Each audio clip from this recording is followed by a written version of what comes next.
everyone, it's Cindy Davis, the Feel Good Coach, and welcome back to my channel, or if it's your first time here, thanks so much for joining me. Do please hit the subscribe button if you want to see more videos from me. I post how-to videos, mini masterclasses and vlogs that are all based around feeling good. So if that's something you're interested in, then do hit the subscribe button, it's just down there. So today's video is a vlog and it's about 10 things that you might not know about me. So I'm spilling all the gossip today. You're going to find out things about my past, things about what I like and what I don't like and all that kind of stuff. So if that's the kind of video you're interested in, then just keep watching. So I'm going to get straight into the 10 things that you might not know about me. The first one is that I actually met my husband on my paper round. And if I could show you outside the window, you'd be able to see pretty much the house outside of which we met. So I was doing my paper round in this road where we live now, and this is where he grew up. And he would cycle past and shout, "Hi, sexy." And I'd kind of look around and go, "What was that?" And eventually we got talking and we went on a date, and then we stayed together ever since. We've been married for 27 years this year, so we've been together about 31, so quite a long time. I was very young when we got together. I was about 14, I think. So yeah, we've been together a while. So that's it. We met on my paper round. Fact number 1. So the next thing that you might not know about me, fact number 2, is that I have 3 grown-up children and 2 lovely grandsons, and I love spending time with all of my kids and the grandkids. It's just brilliant, especially being around the little ones. The youngest one is 2 and a bit, and he is awesome. He runs around over everything, tramples everything like Godzilla, but he is the most loving little boy you could ever meet, and I just love spending time with all of my family. It's really, really important to me. The third thing that you might not know about me is that I used to work at Cheltenham General Hospital as what they call now a healthcare assistant. It used to be called an auxiliary nurse back then. And so I used to do all those kind of jobs around the ward that free up the nurses to do the, drug rounds and things like that. So I used to take people's blood pressure and temperature and all that kind of stuff, make them cups of tea, and generally spend a little bit of time with them and have a chat with them where the nurses didn't have time. So I did that for quite a number of years. I used to do some night shifts as well, which was hard with 3 kids. But you do what you have to do to make things work. And so that's one of the many jobs I've had in my life. And not exactly the one that led me to where I am now, but it's part of my journey. The fourth thing that you might not know about me is that I've written a book. I've actually had a chapter published in a previous book as well, which I might see if I can find on Amazon and put the link below. My own book is due to be launched later this year. I don't know the exact date yet, but I'm just working on the final tweaking, making sure that it gets proofread and all that kind of stuff. So look out for that later in the year. The book is about how I recovered from depression and sharing the tools that I use, and also the tools that I use with my clients to help myself to recover, as well as getting external help from coaches and people like that. So it's been a labour of love. I created it throughout last year, and it's so close to being published. It's really exciting, but there's just these few little bits that need to be done first, and I just need to get those done. So I will keep you posted, let you know when it's coming out, and if it's something that you'd be interested in reading, or someone who has depression and might find it useful, then do keep an eye out for that, and I will let you all know when it's coming. So the 5th thing that you might not know about me, you would definitely know if you were connected with me on Facebook. Well, I think you would. I'm a massive Ghostbusters fan. It's my favourite film.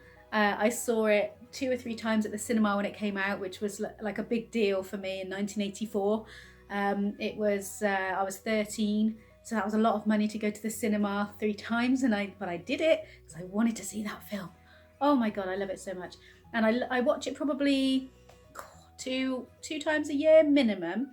And just because it makes me so happy. Nobody in my family will actually watch it with me because I kind of know the script off by heart, and I'll tend to kind of say the line in about a split second before the character says the line. It's really, really irritating, but I just love that film. It makes me feel so good when I watch it. It's just like a familiar old friend that I can just tap into whenever I want to, and I just love it. So if you're a Ghostbusters fan, you know, let me know in the comments below.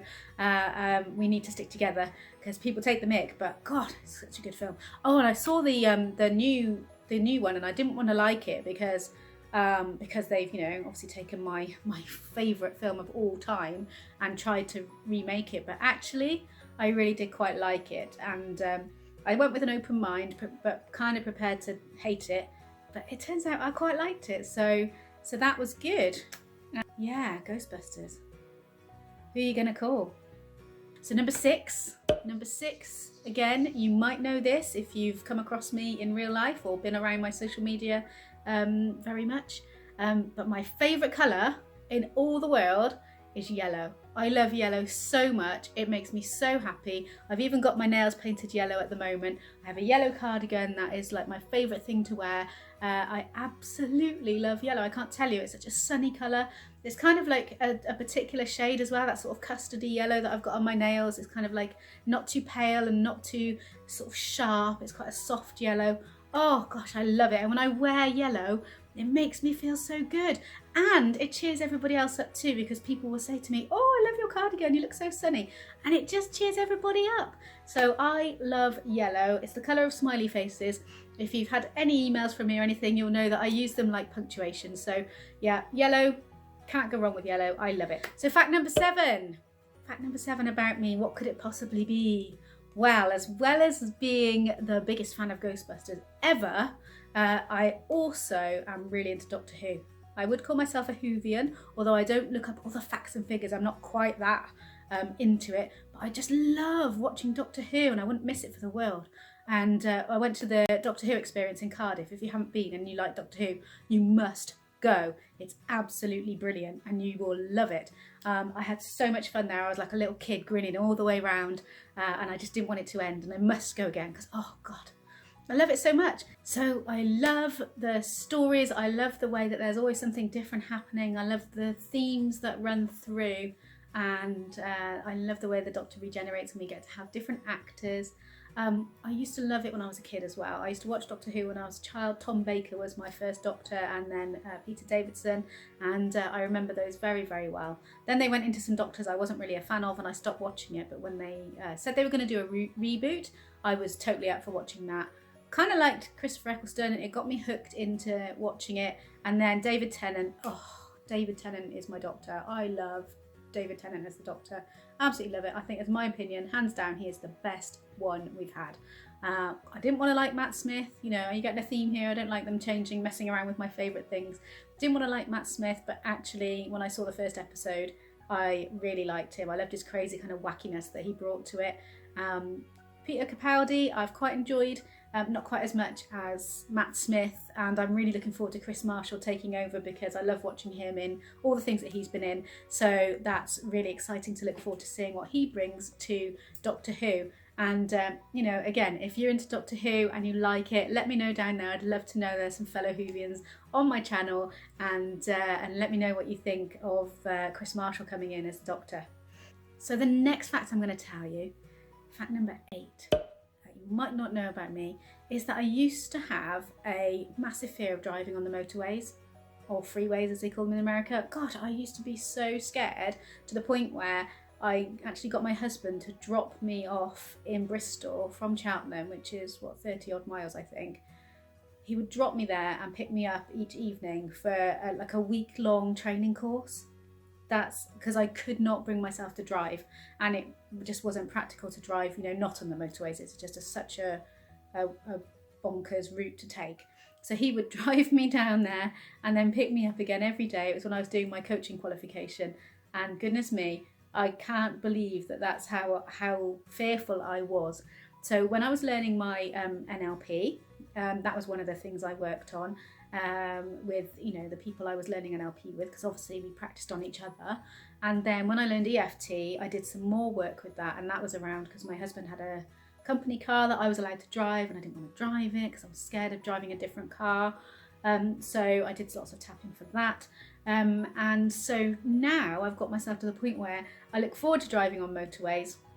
I find excuses to drive on the motorway, and I absolutely love it. And I don't know how that happened. I mean, I do know how it happened. I kind of rewired my brain, but it seems like such a massive change that it seems mad that that could happen, but it did. And now I love driving on the motorway. It's one of my favourite things, and I just find that weird to hear myself say it, because who knew that could ever happen? So number 9, what could it possibly be? Well, going back to my book. So I've written my book, and I've always thought my creativity has been in my writing. I seem to be sort of have a knack for it, and writing in an engaging way and all that kind of stuff. And I thought that I was going to write my book, and then I'd get a graphic designer to create the illustrations in it, because I wanted it to be a really friendly, nice kind of place. It would be a bit like a bullet journal that you'd be filling in as well, if you've ever heard of bullet journals. And I wanted it to be just very, I don't know, just a friendly place to be, because, you know, if you're feeling depressed and you've picked up this book, you want it to be a nice place to be, to encourage you to go back in and follow through on the exercises and things like that. So I really wanted to make it this friendly place and have these illustrations, and I'd decided I couldn't do it myself, and and so I was talking to my book coach, Julie Cooper. She is brilliant, and we were talking about, you know, how we were going to publish and all that kind of thing. And I was just flicking through my notebook, which I have done lots of little colouring ins and doodles and things to help make work more fun for me, because, as you know, if you know anything about me, fun is one of my core values, and I have to bring it into everything I do. So I was flipping through my notebook, and Julie said to me, "Hang on a minute," and I was like, "Yes." She said, "Your notebook is beautiful." And I said, "Oh, thank you." And I carried on, and she said, "No, no, no." And she put her hand on me. She said, "No, stop." She said, do you need a graphic designer to do your illustrations?" And I went, whoa.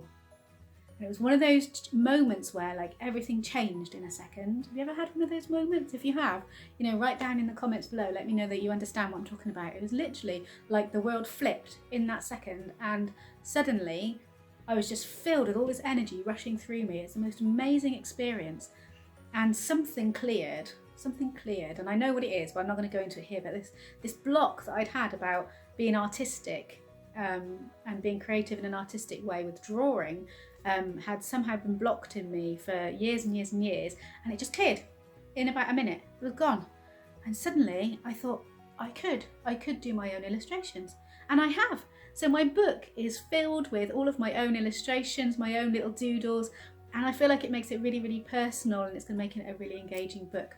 So for me, it's been a massive, massive achievement to not only write a book, but also to do the illustrations in it. So my next challenge, one of the things that needs to be done to get the book finished, is to get the cover done. And that bit, I don't know if I'm doing that or a graphic designer yet. I need to play around with some doodles and designs and see what I come up with. But yeah, fact number 9, I did all my own illustrations in my book. So now we come to fact number 10 that you might not know about me, the final fact. And this one is going to make you chuckle, I think, because I used to have a fear of making videos. Can you believe it? I used to be so scared of making videos, and I knew in my head that it was a really, really good idea for my business to make videos and to engage with more people.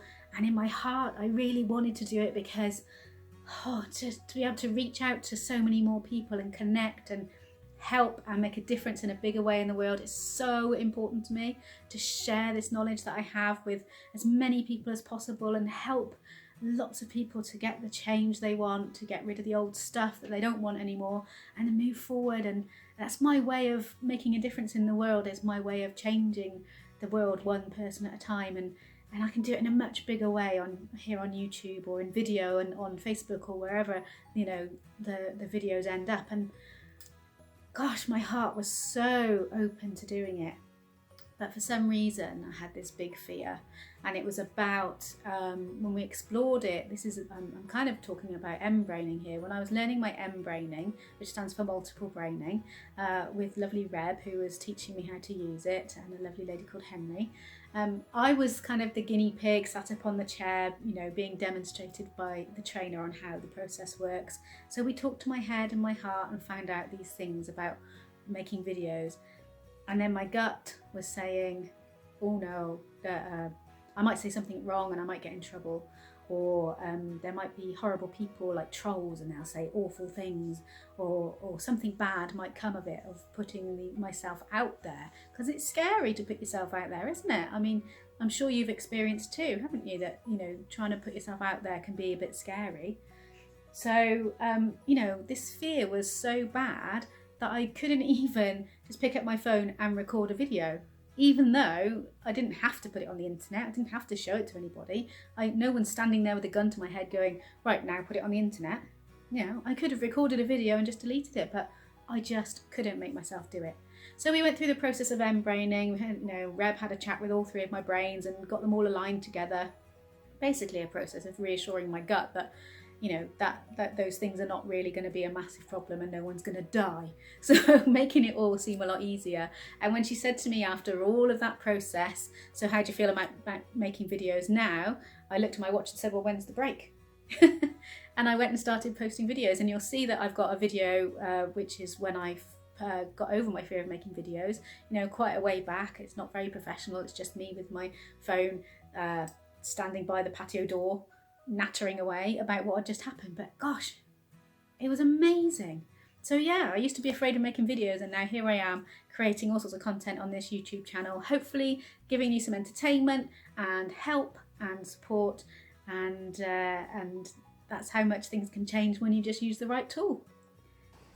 Well, there you have it, 10 things that you might not know about me. Well, you do now. So I hope you really enjoyed this video. I've really enjoyed sharing some very strange, random facts about myself. And if you do share any of my interests or any of the fears I used to have, then do please comment below. I'd love to hear from you.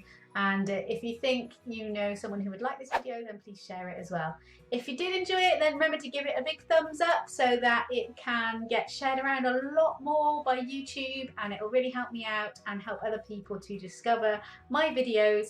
So thank you so much for watching. I hope you have a fabulous day, and I'll speak to you really, really soon.